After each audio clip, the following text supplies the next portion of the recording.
Hey, well, I'm so happy that so many people have chosen to join us this evening. I want to welcome everyone to the first of 3 voter education sessions sponsored by Theta Alpha Omega chapter of the Alpha Kappa Alpha sorority. Our service area includes Carson, Compton, Long Beach, San Pedro, and Wilmington.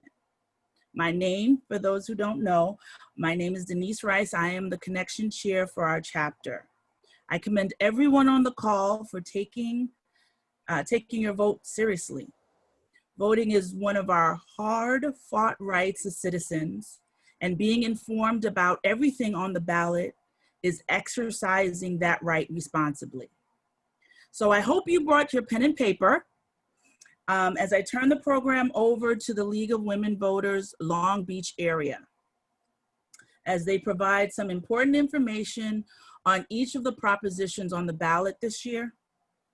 Feel free to post any questions in the chat, and they will be addressed at the end of the presentation. Be sure when you ask your question that you note which proposition your question is referring to. With that said, the ladies of the League of Women Voters, you have the floor. Thank you. Thank you very much. It's such a pleasure to be with you tonight. My name is Jan Gallup. I'm here with the Long Beach League of Women Voters. Jane Bemis is our tech support, and Charlene Wynn and Renee Simon and I will be doing the presentation. Just a little bit about the League. We are a political but nonpartisan organization. That means we never support or oppose a candidate or a political party.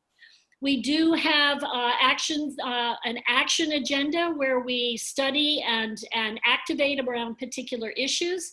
But tonight we're here on our education mission, which is to make sure that voters are as prepared as possible to vote.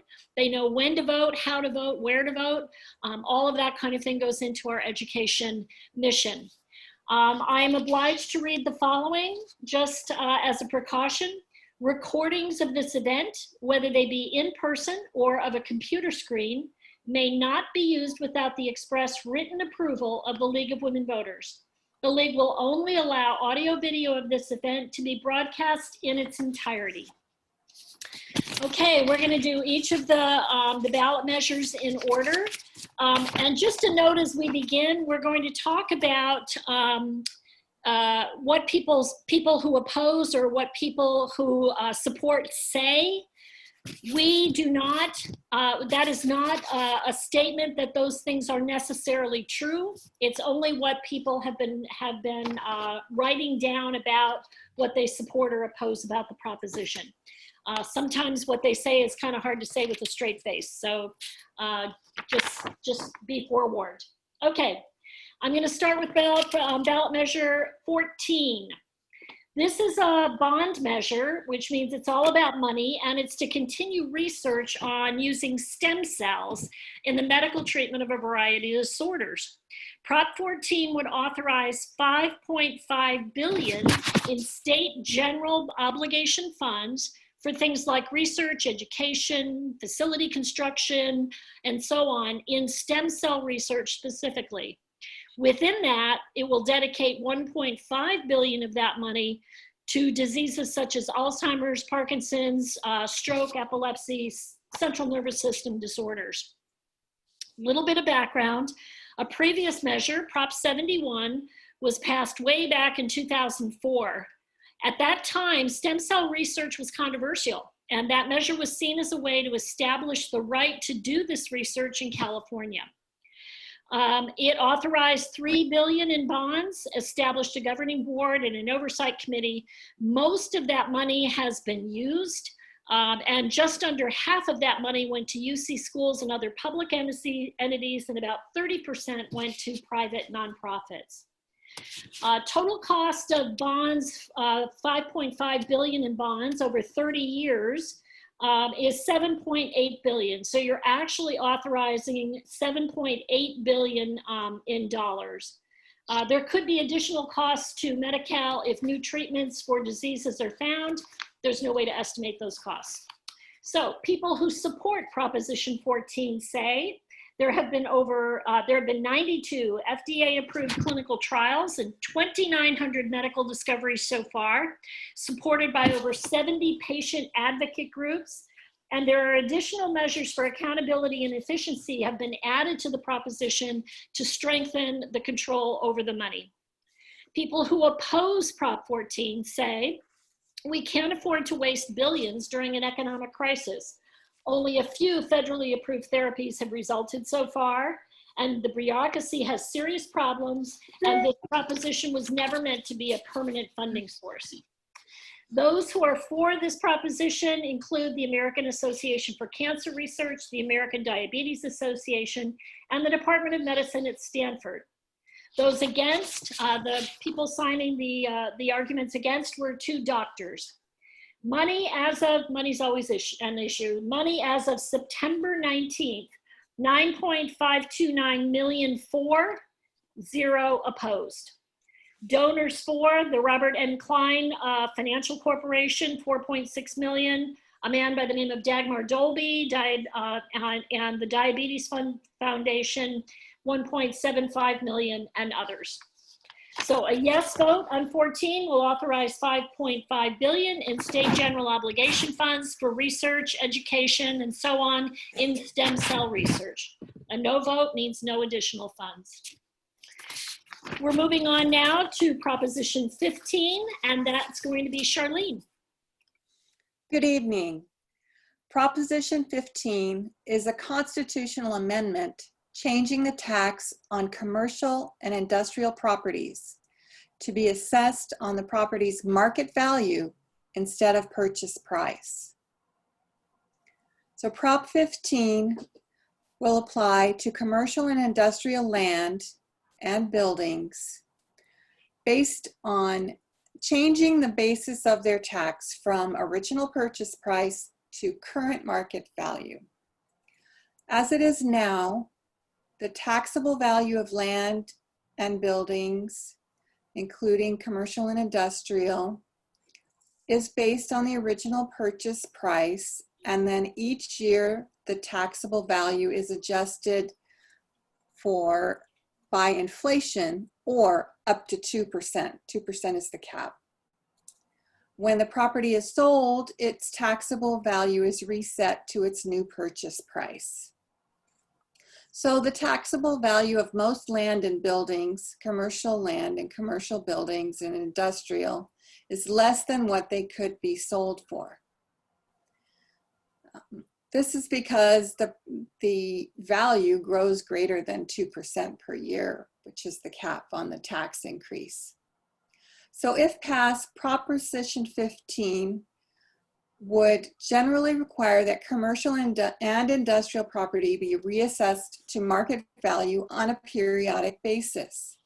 There would be no changes in the rules for reassessment of residential, both owner-occupied and rental property, or farm property. If all of the property owned by a business has a fair market value of $3 million or less, that property would also be exempt, and it would continue to be assessed based on the purchase price as adjusted. So if a person or a company owns $3 million or less worth of commercial and industrial property, it would be exempt from Proposition 15. And this reassessment of commercial and industrial property would be phased in starting with tax year 2023. And for small businesses, for properties where you have an owner who owns the property and then small businesses occupy the property, if they have fewer than 50, they have 50 or fewer employees, then this change in assessment would not be phased in until 2025. And just to be clear, housing and agricultural land will continue to be taxed based on purchase price. How is property tax bill calculated?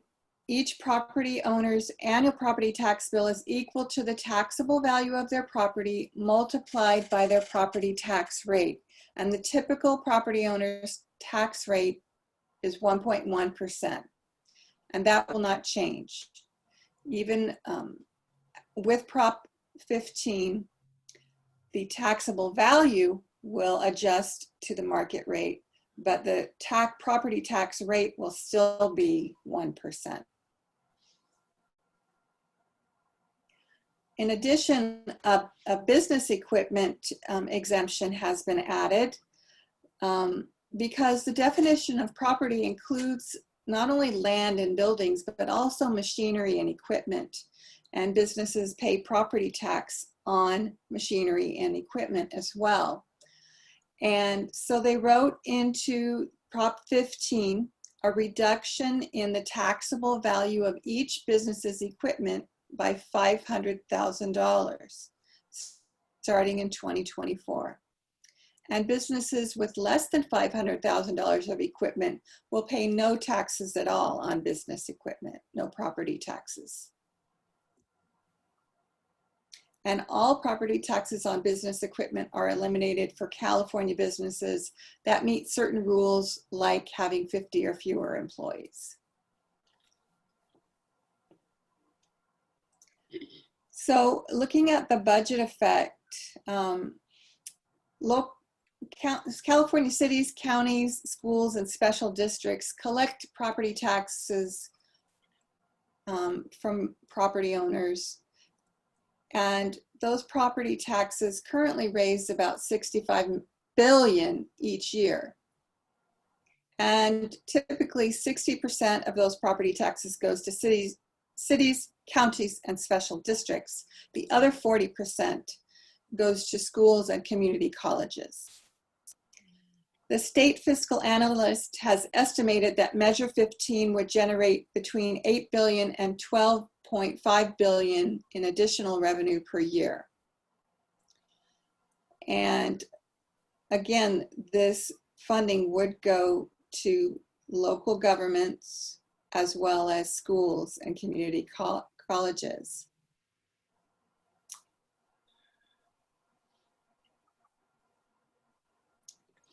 Supporters of Proposition 15 say wealthy companies and business property owners should pay property taxes based on what their holdings are really worth. And owners of the most expensive 10% of business properties will account for 92% of Prop 15's revenue. And taxes from Prop 15 will help pay for important public services such as schools and fire departments.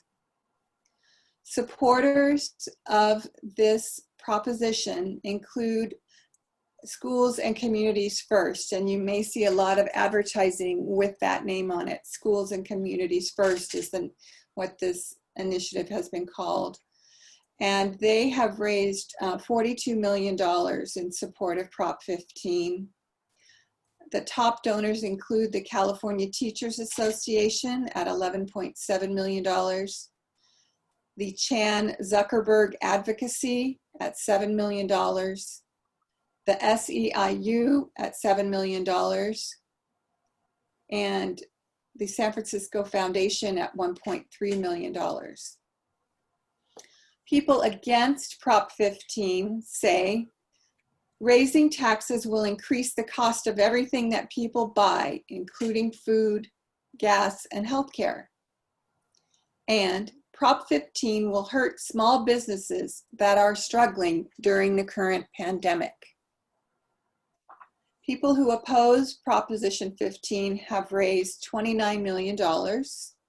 The top donors at $25 million include a group called Stop Higher Property Taxes and Save Prop 13. Other donors include the California Business Roundtable at $13 million, the California Taxpayers Association at $840,000, and the California Business Properties Association at $800,000. A yes vote supports this constitutional amendment to require commercial and industrial properties, except those zoned as commercial agriculture, to be taxed based on their market value rather than their purchase price. Housing and agricultural land continues to be taxed based on its original purchase price. A no vote on Prop 15 opposes this constitutional amendment, thus continuing to tax commercial and industrial properties based on a property's purchase price, with annual increases to the rate of inflation or 2%, whichever is lower. That completes my presentation on Prop 15. And you're doing 16 also? Yes, Yeah. I am. I take a drink of water. 16. 16 is on the ballot as a legislatively referred constitutional amendment. Prop 16 will repeal Prop 209, the affirmative action amendment. Prop 209 banned the use of affirmative action programs in California. Prop 16 will allow government decision-making policies to consider race, sex, color, ethnicity, or national origin to address issues of diversity in government jobs, university admissions, and contracts with suppliers to the government. Our state and federal constitutions require equal protection, that people are treated similarly in similar situations.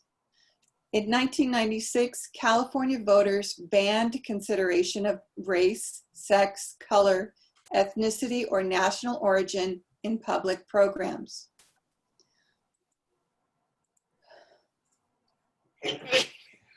This eliminated programs to increase representation of certain groups facing inequality. There are some exceptions to Prop 209. For example, the state can consider the sex of an employee when staffing specific jobs at the state prisons where it's necessary for staff and inmates to be the same sex. Additionally, in order to receive federal funding, state and local entities are required to set goals for disadvantaged businesses, and but that's only required when they receive federal funding. Sorry, I have a lot of information on this. There is no direct fiscal impact of this measure because it does not require any changes to current policies or programs.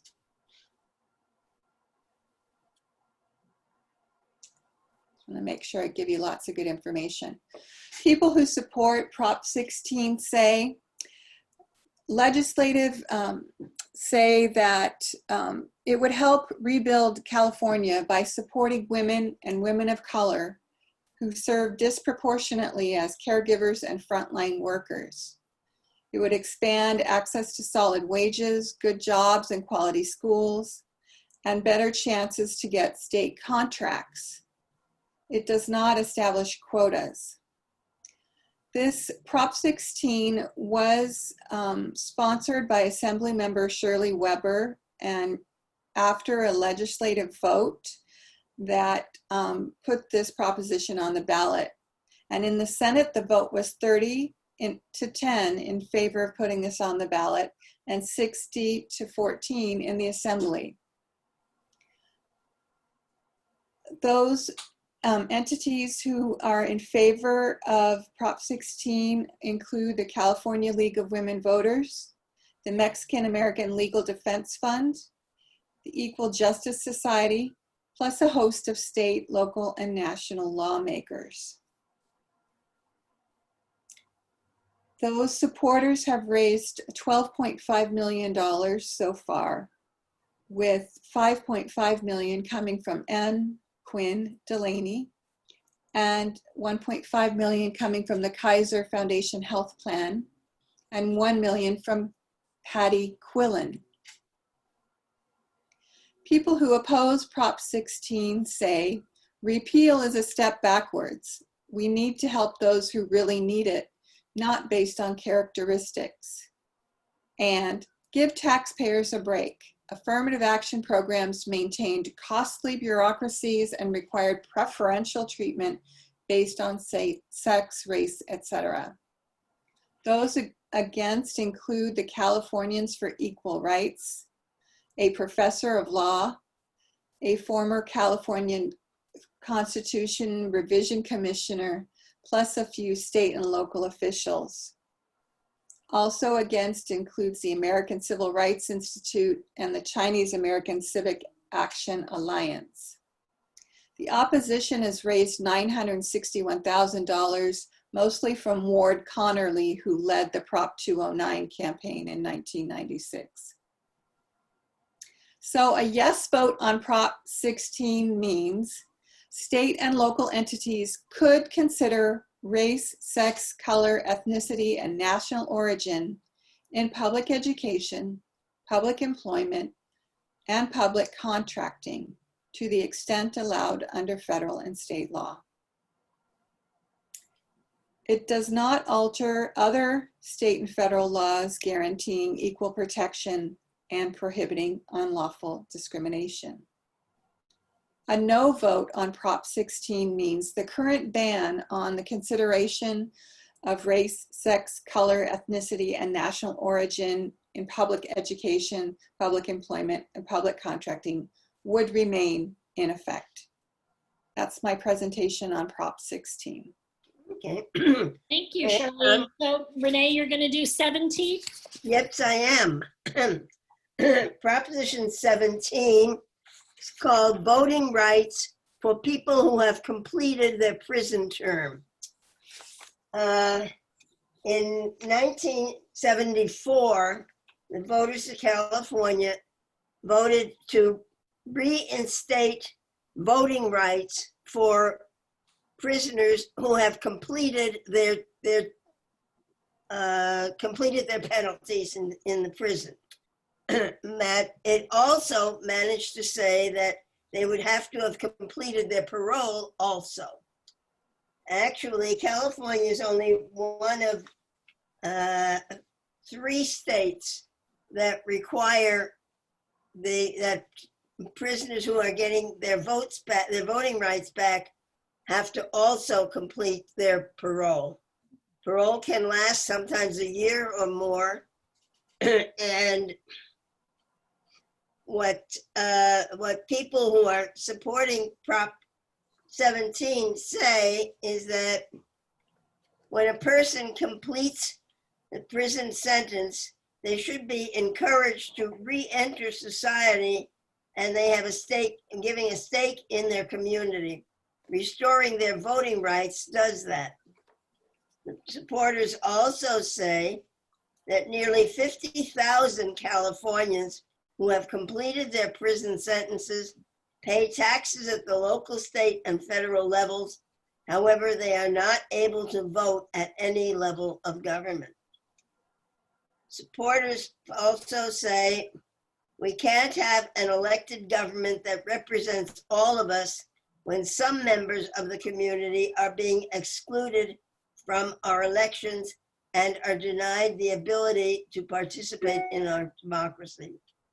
Those supporters include Carol Moon Goldberg, president of the League of Women Voters of California, the executive director of Californians for Safety and Justice, and Kevin McCarty, assembly member, who is the author of Prop 17.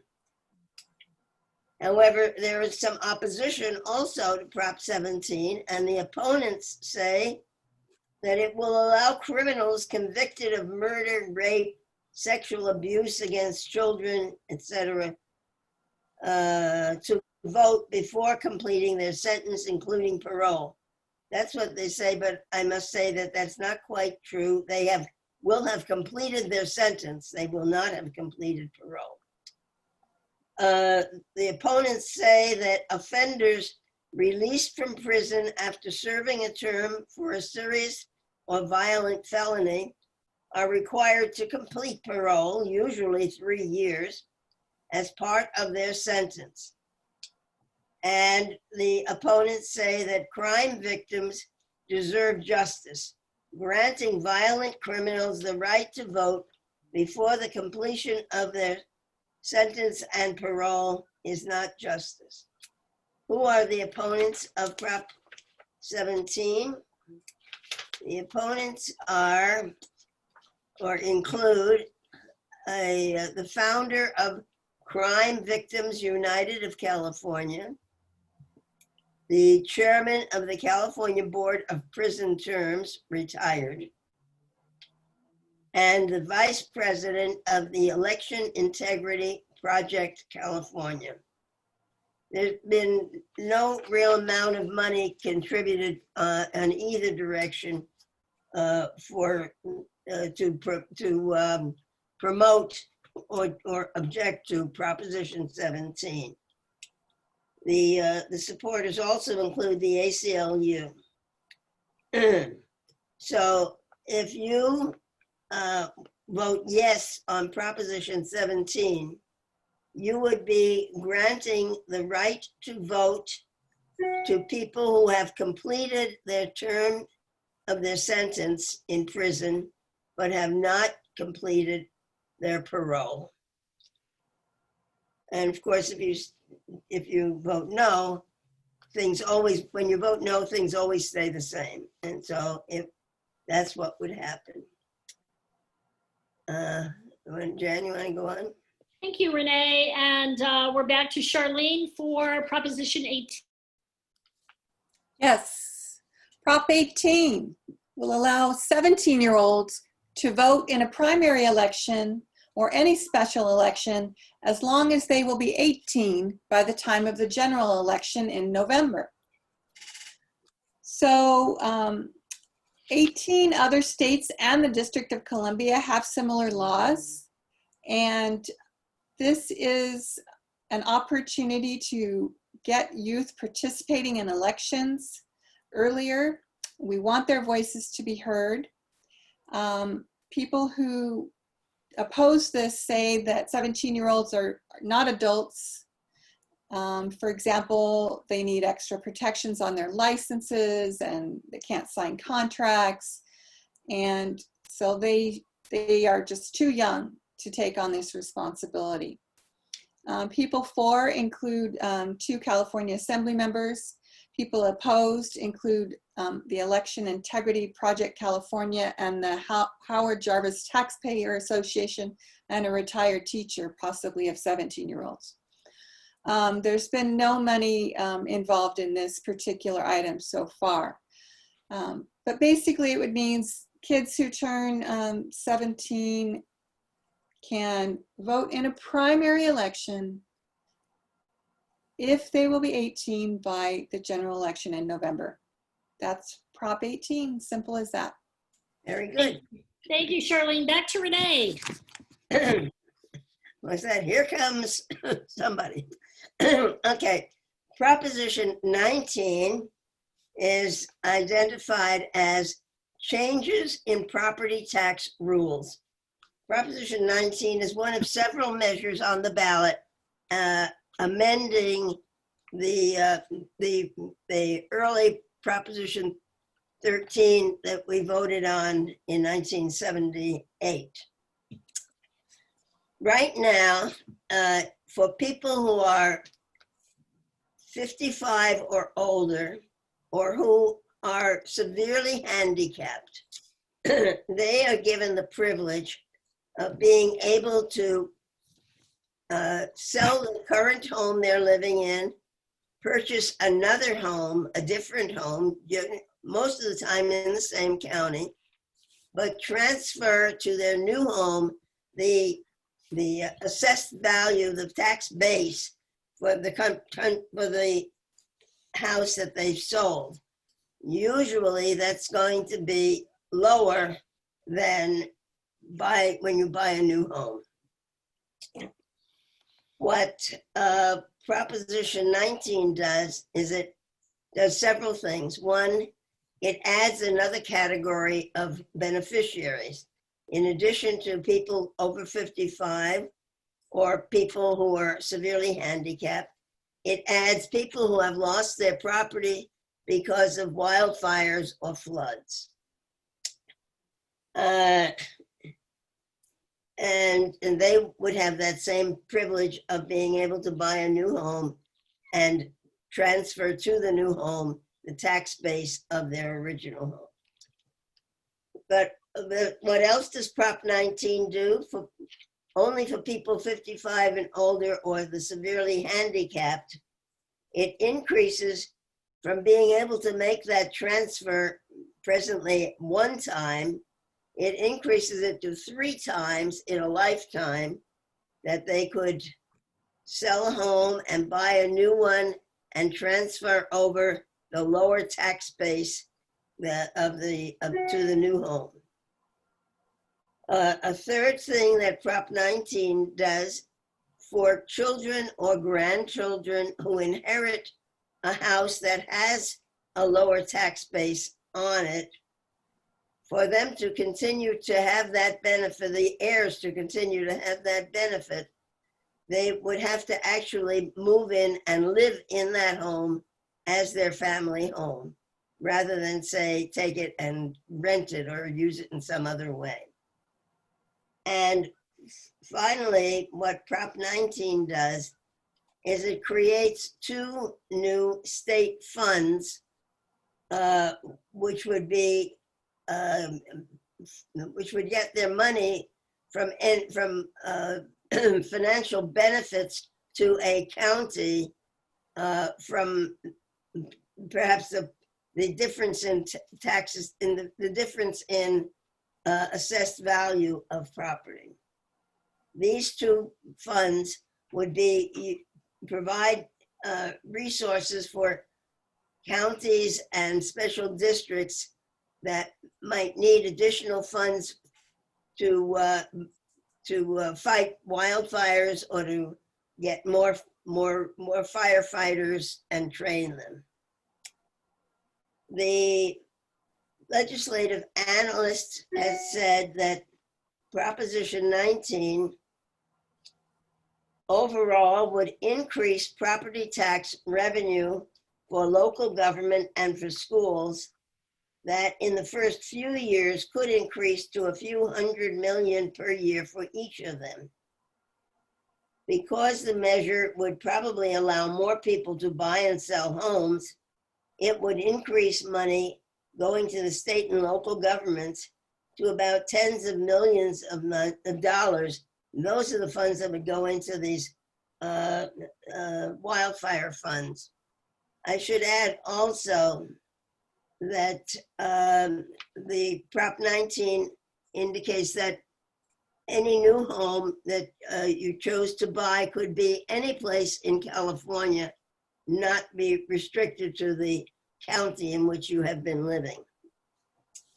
Supporters of Proposition 19 are people who are interested in a lot of buying and selling of homes. And so the California Realtors Association, the California Professional Firefighters, the president of the California for Disability Rights, the National Association of Realtors, and a board member who's a member of the California Senior Advocates League. The supporters argue that giving older residents greater flexibility on where to live is a good thing to do. People may want to move closer to their children, then this would allow them to do that with no penalty. The supporters say that it increases fire protection, emergency response, and school funding through these 2 special funds that it's created. The supporters say that it limits property taxes for seniors, wildfire victims, and disabled homeowners. The supporters have contributed thus far about $20 million to promote Proposition 19. Promoting means probably paying for television ads or glossy flyers and brochures that might come through your mailbox. Opponents of Proposition 19 include Assemblyman Ken Cooley, who is the Assemblyman from District 8 in California, John Kupel, who is the president of the Jarvis Taxpayers Association. The opponents argue that Prop 19 would force reassessment of inherited home unless a child heir actually moves into the family home within 1 year. The opponents say that it would provide a major hit on the ability of a parent to take care of their kids by leaving them the family home. And the opponents say that children might be forced to sell the home or small business they inherit if they can't move in fast enough. There have been no significant amount of funds contributed to the promotion of the opposition view. So if you were voting yes on Proposition 19, you would be expanding the eligibility of homeowners to transfer the tax assessment from the home they're living in to a new home they would be buying, to a replacement home, any place in California, and they could do that 3 times. You would be also saying that inherited homes only retain their tax benefit if they're used as a permanent residence. And finally, that the increased funding would help wildfire agencies and counties. So that is basically Proposition 19. Basically. One of the tougher propositions to get through. Okay, Proposition 20. This is an initiative statute that would change parole guidelines for some offenses currently deemed nonviolent and authorize felony sentences for certain offenses currently treated as misdemeanors. A yes vote on Prop 20 does 4 things. First of all, it would change the state law to increase penalties for several theft-related crimes, and I'll talk about those in a moment. It changes how people, when they're released from state prison, are supervised in the community, and that's parole versus probation. It changes the Proposition 57, which we passed in 2016, that is the process for being considered for release from prison. And it requires state and local law enforcement to collect DNA from adults convicted of certain crimes. So a little bit of background, when you're convicted of a felony, you're sentenced to either state prison for serious crimes or county jail or county supervision. When you're convicted of a misdemeanor, one can be sentenced to county jail, county community supervision, a fine, or some combination. Some crimes are considered wobblers, and that means that, for example, identity theft can either be a felony or a misdemeanor, depending on the consequences, what happened to the victims in that crime. So a little bit of background. Proposition 14 was passed in 2014 as a way of meeting the obligations that the state of California had by federal mandate to reduce prison populations. It reduced penalties for certain crimes. Some theft-related crimes became misdemeanors. For example, it's a misdemeanor if you steal less than $950 in property theft or shoplifting. Prop 57 in 2016 went a little further and made prison inmates convicted of non-violent felonies eligible for release after serving the term for the primary crime. Prop 20 goes the other way. It increases penalties for serial theft, and I should note that research showed that neither of those propositions increased crime rates when those felons were released back into the community. Proposition 20 goes the other way. Penalties for serial theft and organized retail theft. Serial theft is 2 or more past convictions for theft that includes shoplifting, and a new crime of theft for more than $250. Organized retail theft is petty theft or shoplifting 2 or more times in 180 days and more than $250. Increasing penalties and making things that were misdemeanors felonies. Prop 20 also allows some theft-related crimes that are currently misdemeanors to be, the one that is a felony, I'm sorry, the one that is a felony is theft of property worth less than $950, but not for sale. So if you steal the cash register in a store, that's a felony. The second thing in terms of community supervision, it requires probation officers to ask a judge to change the terms of the supervision if someone violates probation 3 times. It would exclude from community supervision people who are convicted of assault and domestic violence. It would require that the Board of Parole hearings deny release to those who pose an unreasonable risk of committing felonies. That's not defined in the proposition, by the way. The Board of Parole would also be required to consider attitude. And if you are not released when you're considered for parole, you have to wait 2 years, not 1 year, to be considered again.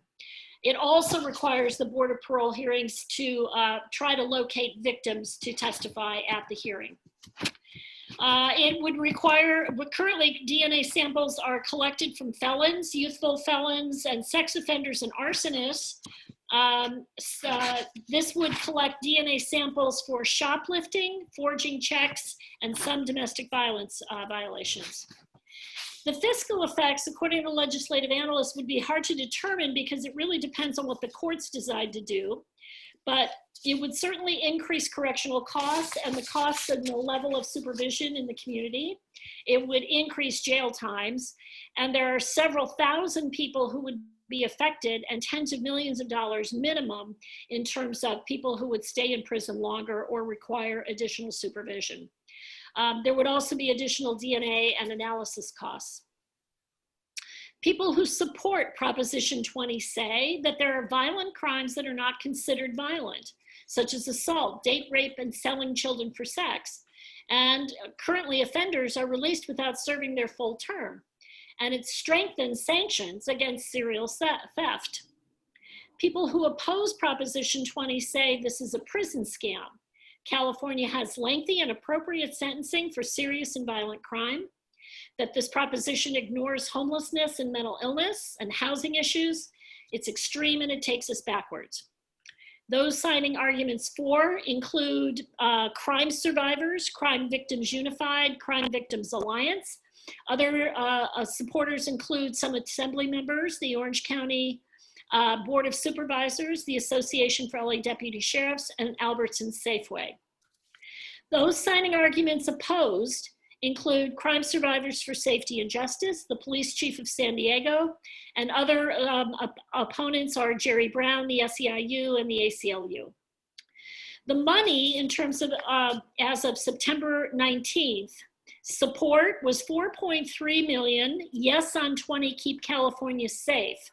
Within that, $2 million was from the California Correctional Peace Officers Association Truth in Government Fund and some other police associations. Those who oppose have raised over $5.8 million, no on 20, Stop the California Prison Scam. Within that, $2 million was donated by the San Francisco Foundation. One note that Ballotpedia makes on money for support for Proposition 20. I talked about the California Peace Officers Association donating $2.0 million. In December of 2018, that organization contributed $2 million just before the leader of that organization left and a new person came in. In January of 2019, a month later, the new president asked the PAC to return that contribution to the California police officers. So they tried to withdraw the money they had donated. So a yes vote on 20 changes the state law to increase criminal penalties for several theft-related crimes, changes how people are released from state prison, changes Prop 57 process for consideration for release from prison, and requires that state and local law enforcement collect DNA from adults convicted of certain crimes. A no vote means nothing changes. That's it for 20, and 21 is Charlotte. Prop 21 is a local government rent control initiative, which would replace the Costa-Hawkins Rental Housing Act of 1995. This was on the ballot for the last general election, and it did not pass. So supporters have brought it forward again. Again, this is an attempt to modify the existing Costa-Hawkins Rental Housing Act, a state law that limits local rent control laws. This state law prevents rent control on single-family homes and housing built after February 1st, 1995. It also says that landlords can charge any amount they want when a new renter moves in. Landlords must also be allowed to increase rents on current renters enough to make a profit each year. A more recent state law limits rent increases to 5 to 10% each year, depending on inflation. And this law applies to housing that is more than 15 years old, and it will be in effect until 2030. Prop 21 would allow local governments to adopt rent control rules for residential property over 15 years old that could be different than this state law. It allows for local limits on annual rent increases to differ from the current statewide limit. It allows rent increases on rent-controlled properties of up to 15% over 3 years at the start of a new tenancy. Prop 21 exempts units owned by persons who own not more than 2 housing units, such as single-family homes, condos, and some duplexes. The fiscal impact of Prop 21 could be to decrease money made from state and local taxes. Governments could see decreases in the high tens of millions of dollars each year. But effects would depend on how many cities and counties actually pass rent control laws and how landlords could respond. Supporters of Prop 21 say that even small increases in rent forces more families into homelessness and is a burden on the entire community. Many seniors and veterans also are left with too few resources for food, medical care, and other needs after paying high rents. And they also say that Prop 21 guarantees landlords a reasonable profit, and rent control will help people stay in their homes. Supporters have raised $24 million. They include the quote-unquote Renters and Homeowners United to Keep Families in Their Homes. The $24 million has mostly come from the AIDS Healthcare Foundation, which funded the previous ballot measure. Those who are opposed to Prop 21 say that more than 60% of Californians rejected this scheme in 2018, and rent control results in less available and less affordable housing. And Prop 21 will stop new housing from being built, cost jobs, and hurt the economic recovery. And rent control laws will cause landlords to evict renters. Those against Prop 21 have raised $42 million, and they include the Californians for Responsible Housing at $33.6 million, Californians to Protect Affordable Housing, $7.45 million, and several property owning kinds of companies have donated in the range from $4 to $6 million each. So a yes vote on Prop 21 would allow local governments to enact rent control that differs from the state rent control laws. A no vote on Prop 21 continues the prohibition on local rent control and keeps the Costa-Hawkins law in effect. That's all I have for Prop 21. And you're also doing 22. I am doing 22. 22 is an effort by gig companies like Uber and Lyft and DoorDash to address the employment classification of their drivers. California passed a law in 2019, AB number 5, that limits the ability of companies to hire workers as independent contractors. And the intent of AB 5 was to protect drivers and give them standard job benefits, including a minimum wage, overtime pay, and unemployment insurance and workers' comp. Let's see, Prop 21 would classify these gig drivers. 22. Sorry, 22, thank you for correcting me. Prop 22, again, would keep these gig drivers classifications as contractors as opposed to employees. And they would remain as independent contractors unless that company they're working for sets the driver's work hours, requires acceptance of specific rides and delivery requests, and or restricts working for other companies. Rideshare and delivery drivers are not paid for time waiting for work, which is estimated to be about 1/3 of their time. And it's estimated that these gig drivers make $11 to $16 per hour after deducting the unpaid wait time. So the state's attorney general sued Uber and Lyft to try to force them to abide by the law. And it's still in the courts. And so this proposition is one way that the companies are trying to address the issue. The fiscal impact is something to consider. If Prop 22 is passed, then there would be lower costs and higher profits for the companies, Uber, Lyft, DoorDash, and others, because they would avoid paying for payroll taxes and standard employee benefits and protections, which is estimated at 20% of the total cost of employees. So this means lower fares and fees, and people would take more rides and drive up company stock holdings.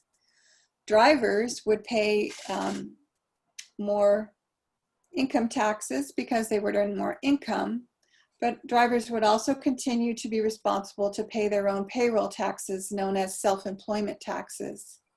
Their independent contractors are required to contribute to Social Security and Medicare, and that's that 20%, 20% on top of what they, 20% of what they make would have to go to those taxes. People who support Prop 22 say that drivers prefer 4-to-1 to work independently, and Prop 22 protects that right and improves app-based work by providing additional benefits and expanding public safety protections. That is because the Prop 22 includes guaranteed background checks on the drivers and some employment benefits, including sexual harassment training and something I'll have to look up related to workers' comp. Not quite workers' comp, but something similar. They get an amount towards their health insurance. An amount of money towards health insurance. Okay, thank you, Renee. Appreciate that. Supporters also say that it keeps app-based services affordable. And those signing arguments for include the Independent Drivers Alliance, the California Small Business Association, the president of the NAACP Los Angeles. Other supporters include Chamber of Commerce from the California Chamber of Commerce, the National Black Chamber of Commerce, Cal Asian Chamber of Commerce, and Crime Victims Unite of California. They have raised most of the money. Lyft, Uber, DoorDash, Instacart, Postmates have raised $184 million Wow. in support of Prop 22. People who oppose Prop 22 say it creates a special exemption for one kind of worker for certain kinds of companies. And the wording is deceptive. It creates the impression of protecting workers, but they are already required to perform background checks. The opposition says it would actually eliminate sexual harassment training and the obligation for companies to investigate sexual harassment claims by both drivers and customers. People who oppose say 70% or more are already working 30 hours or more. They should also have protections like other workers. And it exempts multi-billion-dollar gig corporations from contributing to safety net programs like Social Security and Medicare and unemployment insurance.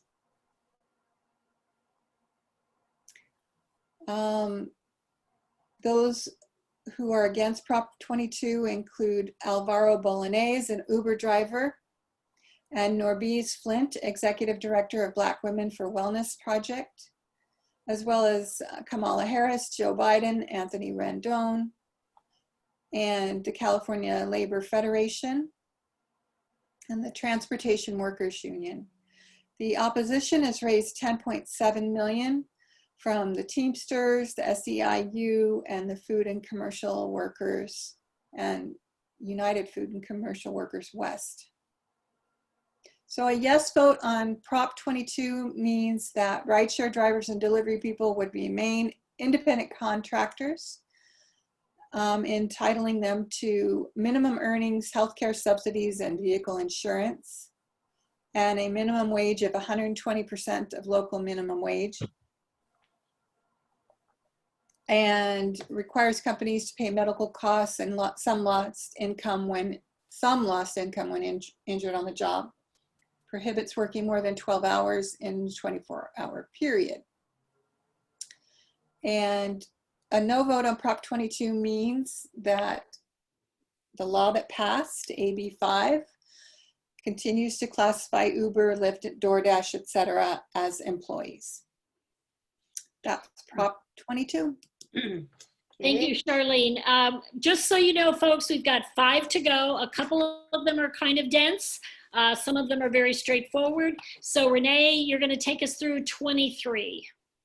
Right. You may wonder why we're voting on some of these things. You're making state law. You have to realize that any one of these that is passed with voters' support becomes new state law. So these are very significant efforts for us to be understanding what we're doing.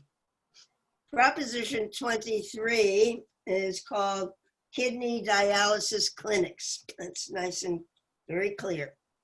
In California, there are about 600 dialysis clinics, and about 70% of them are owned by 2 huge corporations. I think in the 1940s, maybe, I can't remember exactly when, the cost of the availability of dialysis is such that people with severe renal disease either can get a benefit from a kidney transplant, or they would have 3 times a week dialysis treatment if they're going to stay alive. So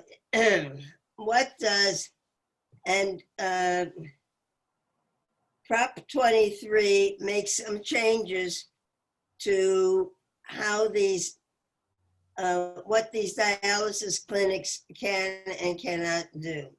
The federal government, because it's so expensive and so essential, several decades ago allowed dialysis to be paid for by Medicare, regardless of the age of the patient.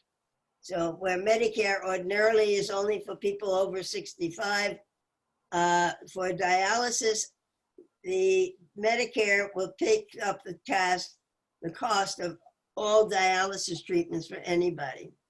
However, if a person has private health insurance through their employer or on their own, for the first 30 months of treatment, the Medicare payments would kick in after 30 months of payments from the private health insurance. Okay, so what does Prop 23 do? One, it requires that every dialysis clinic, all 600 of them in California, each have a licensed physician on staff all the time that dialysis patients are getting dialysis treatment.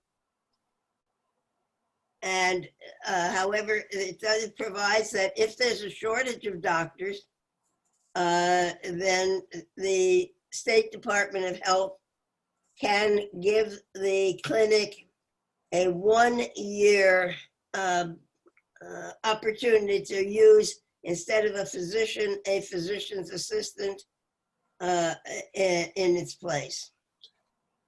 Another thing that the Prop 23 does is it requires that all clinics have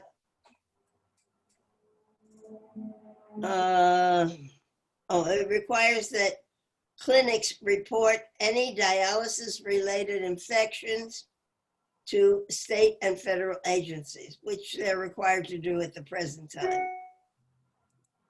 Prop 23 would prohibit clinics from closing or reducing services unless they have received a state approval from the Department of Health, and the approvals are based on specific criteria within the measure. And finally, Prop 23 prohibits clinics from refusing treatment based on the sources of payment. Medicare and Medi-Cal payments for dialysis treatments are pretty close to the actual cost to the clinic provider, whereas the revenue that the clinics would get from private health insurance is far greater. And so this would guarantee that whether the patient had Medicare or private insurance, the clinic would have to treat them exactly the same. The legislative analyst has said that the requirement to have a licensed physician on site at all times could increase costs per clinic by several $100,000 annually. The legislative analyst says that Proposition 23 would increase state Medi-Cal costs and state and local employee or retirement health insurance costs by low tens of millions annually, which is a minor increase considering what the total budgets of cities and counties. The Prop 23 would put new regulatory responsibilities on the California Department of Public Health, but the estimate is that these licensed clinics would be paying annual licensing fees that would pick up that amount. Supporters of Proposition 23 include the SEIU, United Healthcare Workers Union, the California Labor Federation, and a member of the Southern Christian Leadership Conference and as they've gotten a dialysis patient and a technician to also sign on as supporters of the measure. Supporters have contributed thus far $5.56 million to promote their position. And the supporters argue that the high-profit private clinics have not invested enough in patient safety. Actually, the two major corporations that run most of the clinics are earning about several $billion annually in profits. The patients deserve, the supporters say patients deserve better treatment. They say that having a physician on site at all times, not just sometimes, means that during an emergency, the physician can respond immediately. And the supporters of Prop 23 say that it prevents discrimination based on sources of income and protects patients in rural communities. The opponents of Prop 23, as you might expect, are the two private corporations who own most of these clinics. The opponents also are the California Medical Association, the California State Conference of the NAACP, the American Nurses Association of California, the president of California Medical Association. The opponents have raised and contributed $93 million for the promotion of their position, with usually, as I said, for mailings, for TV ads, and that kind of thing. So the opponents argue that Proposition 23 would take thousands of doctors, hundreds anyway, of doctors away from hospitals and clinics where they're needed and put them into bureaucratic jobs. The opponents argue that dialysis clinics are already strictly regulated and provide high quality care. The opponents say that Proposition 23 would increase healthcare costs by $320 million annually due to the need for a physician at every clinic and forcing some clinics thus to cut services or close. And the opponents say that each dialysis patient is already under the care of their own kidney doctor who has referred them to the clinic for the dialysis treatment. If you wrote a yes vote on Prop 23, therefore would make a few changes in how these dialysis clinics function. One, mostly, it would require a physician at every clinic. It would tighten rules for reporting infection-related information.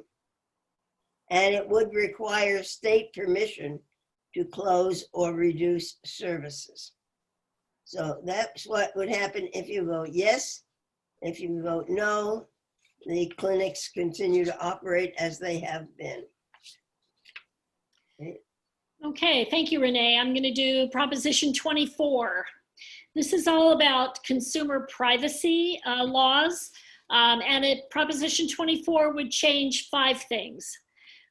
First, it would permit consumers to prevent businesses from sharing personal information, correct information that is inaccurate, and it would limit businesses' use of sensitive personal information. Second, it would establish the California Privacy Protection Agency for enforcement and implementation of these rules. Third, it would change some of the criteria for which businesses are held to the standards that are controlled under this proposition. Fourth, it would triple the penalties for violation of consumers who are under the age of 16, and it would authorize civil penalties for theft of consumer login information. So the current situation is, as you know, businesses collect information about everything that we do online. They buy and sell that information, and that's true whether it comes from public sources, whether it's from logging into a particular business. They use that to provide their own services, and then they sell it to other people for targeted ads. There are currently requirements for business to protect this data. Those businesses that are affected include those who earn more than 25 million annually, earn 50% or more of their annual revenue from selling this data, and who buy, sell, or share data of 50,000 consumers, households, or devices. Currently, they have to tell us that they are collecting and selling data. They must comply with personal data privacy rights, and they cannot treat people differently who use those rights differently than other consumers, which means if you complain, you still can't be treated differently. Current penalties are up to $2,500 for each violation and $7,500 each for intentional violations. And the DOJ in California seeks these penalties. Companies are supposed to guard against data breaches and tell people if they were breached. The new proposition, Proposition 24, would change the businesses that meet these requirements. First of all, it would no longer count devices. So that would eliminate a lot of companies that currently are held to these standards.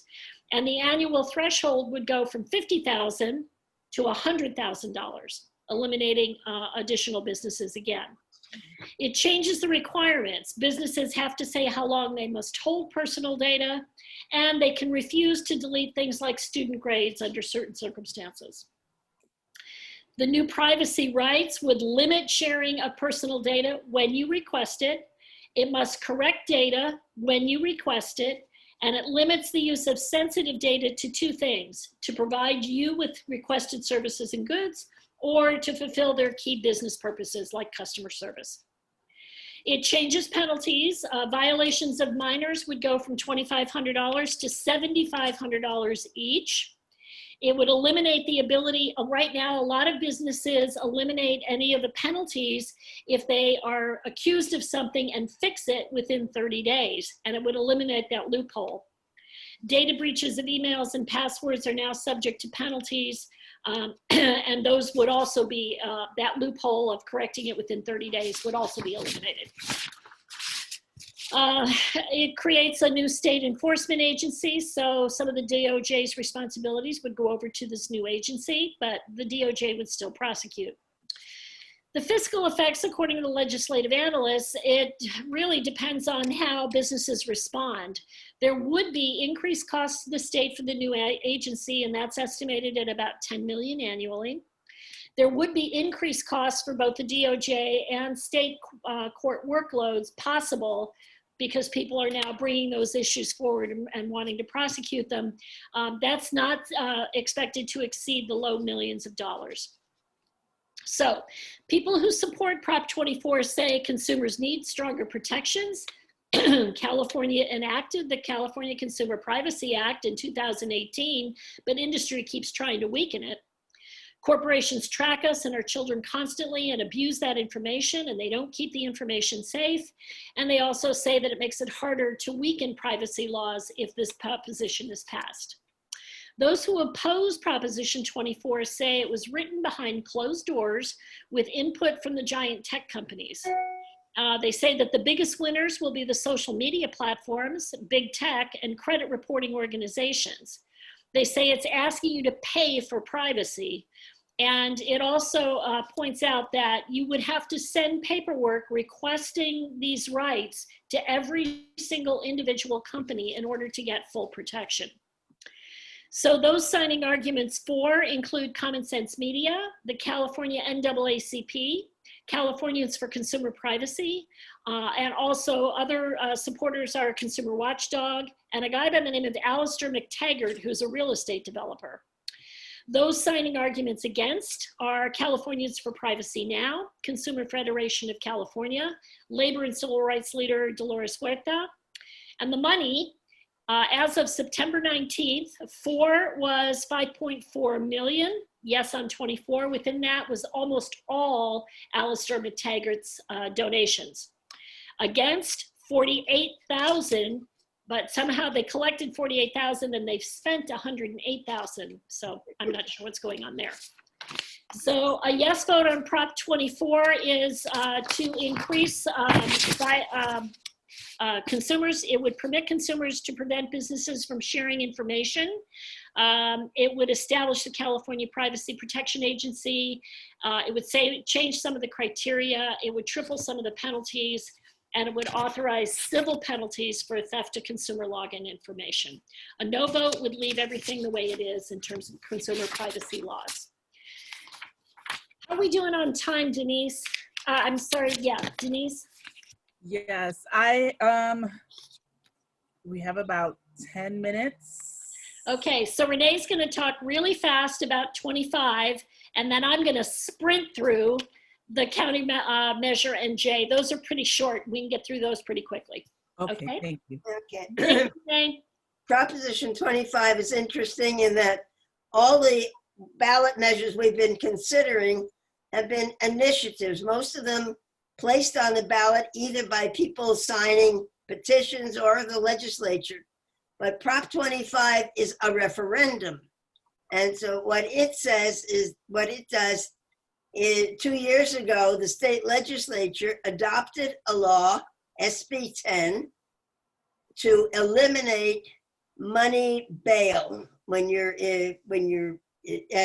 and substitute something else instead. And the Governor Brown at that time signed it, and it was the law until enough people signed petitions to have the voters decide whether they like that law or not. And you can do that before the law goes into effect. And so what you're doing with Proposition 25 is considering this state law and deciding whether you approve it or you disapprove it.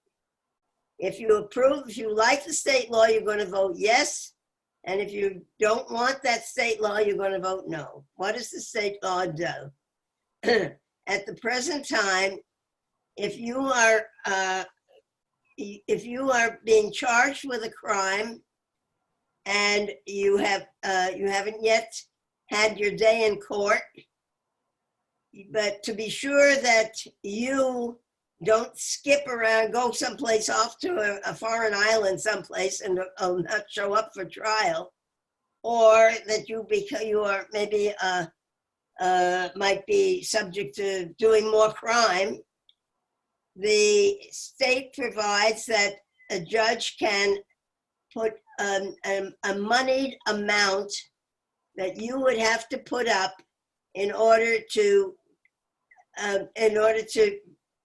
before you go to trial, and that moneyed amount is called bail, and it could be $20,000, it could be $200,000, depending on the seriousness of the crime you are accused of.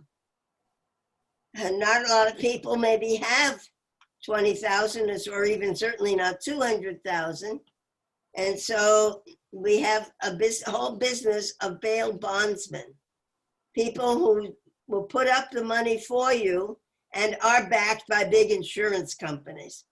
And so if you don't want to sit in jail waiting for a year till your trial comes up, if you can put up 10% of your bail, so if it were $20,000, $2,000, and that would pay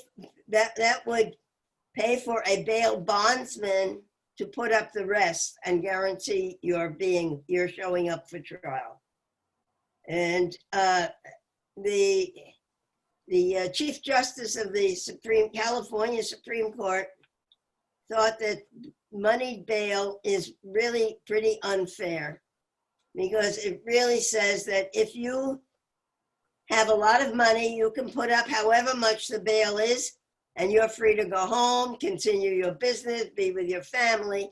But if you don't have that kind of money, you're going to be sitting in the county jail for probably as much as a year, waiting for your trial to begin. And in that case, you're not working. You probably have lost your job. Mothers maybe aren't with their children, and so money bail was considered a rather unfair thing.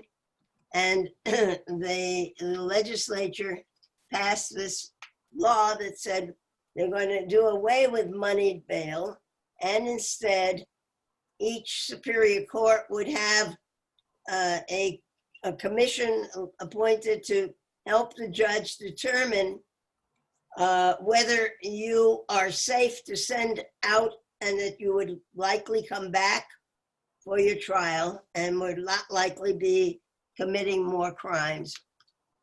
Otherwise, you might be sitting in jail.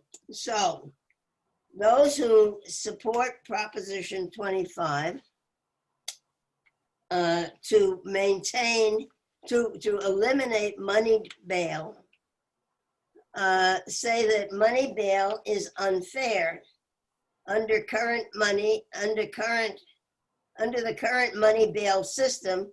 If you can afford to pay bail, you go free until your trial. If you can't afford bail, you must stay in jail.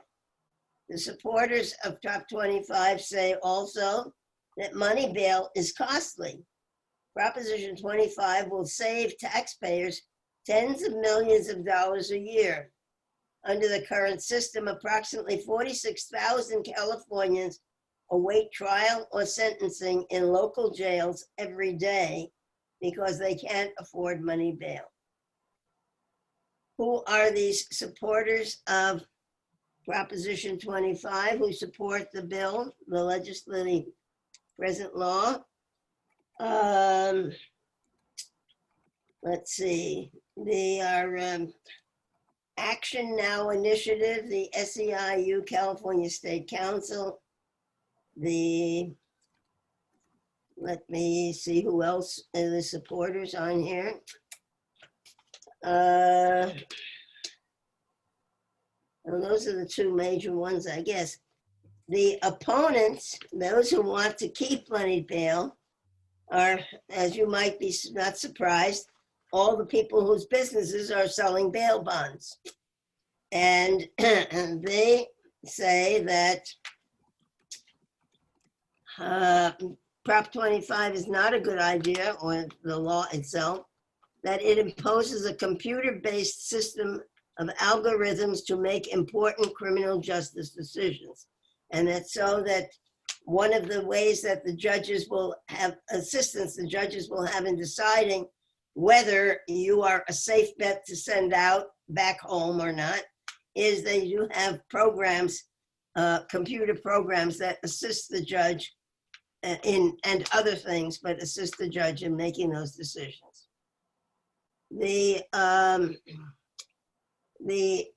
who are opposed to it say that the Prop 25, Prop 25 replaces a bail system that works well at almost no cost to the taxpayers with a new system that requires additional court hearings to overrule the computer's decision.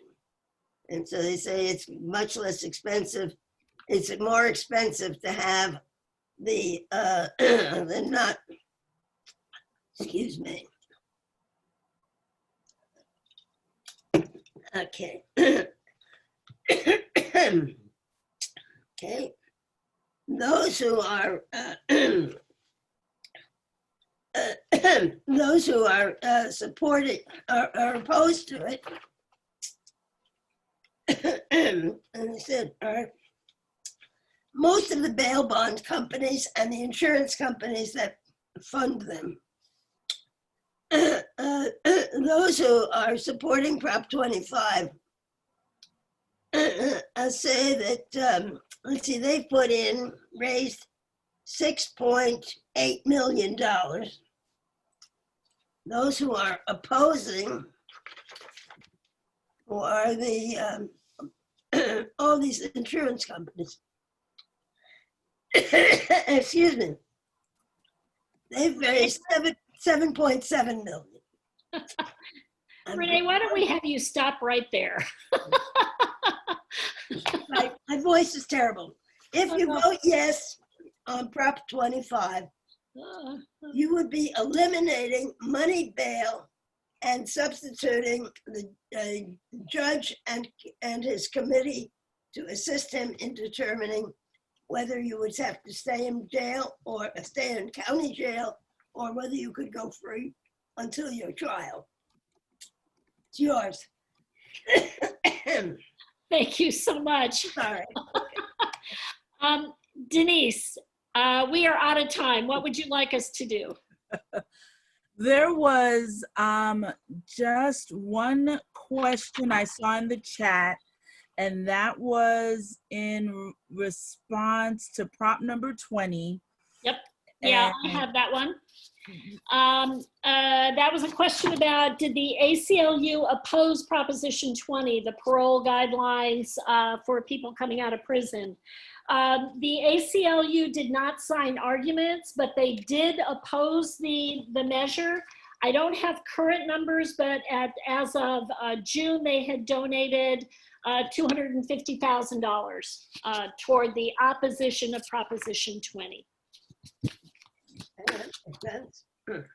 And let's see, I did not see any other questions in the chat. Okay, so let me just real quickly, J for the county sets aside 10% for the general fund. It's a response to the social injustice and all the issues that we saw erupt this summer. It has a longer tail than that. It was started longer ago than the killing of George Floyd, but that's what it's all about, is to kind of allocate money for youth development, job training, and so on. I don't have any money on it anyway, so I don't know. There's not a lot of who supported and who opposed. And in Long Beach, it's taking the oil production tax, doesn't have anything to do with residents. It taxed oil companies, an additional 15 cents a barrel for oil taxes What's to the be used number for the on general fund. I'm sorry, Renee? What is the number on that? The county measure is Measure J, and the Long Beach measure is Measure US. Thank you. I'm so sorry we ran so long. Well, there was a lot of good information to share with everyone. This is the second time that I've sat through this presentation, and I think that you're adding more as you do it more and get more comfortable with the information. So I appreciate the additional information that you were able to provide to everyone today. So thank you very, very much for spending your evening with us. I hope that the information that we have all received today just serves as a basis for further research before figuring out which side of each of the propositions you fall on. I also want to say we will have additional information on county and local measures at our next voter education session, which will be on Monday, October 12th, this Monday, and that will be at 7 o'clock on the Theta Alpha Omega chapter's Facebook page. And we will have a discussion with the Long Beach City Clerk, Monique De La Garza, and the Manager of Government Affairs, Tyler Curley. So please visit our Theta Alpha Omega Facebook page next Monday at 7 o'clock, and they will also be discussing why our local races are important, and then helping us walk through the whole vote by mail process. I know there's a lot of different information out there about how to get those ballots delivered in this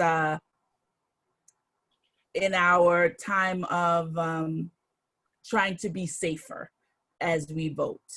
We'll also have our final information session on October 22nd, and that will be with the Carson City Clerk. So on behalf of our president and officers of Theta Alpha Omega, I want to thank you, the League of Women Voters, and everyone who attended this evening. And please don't forget to encourage someone else to vote, because I know we all are. Thank you very much. Thank you. Thank you. There was just a notice in the chat to make sure you complete the census. That's also really important, folks. Thank you. Thanks for inviting us. Thank you. Bye. Everyone, have a great evening. Thank you for sticking in there with us. Okay.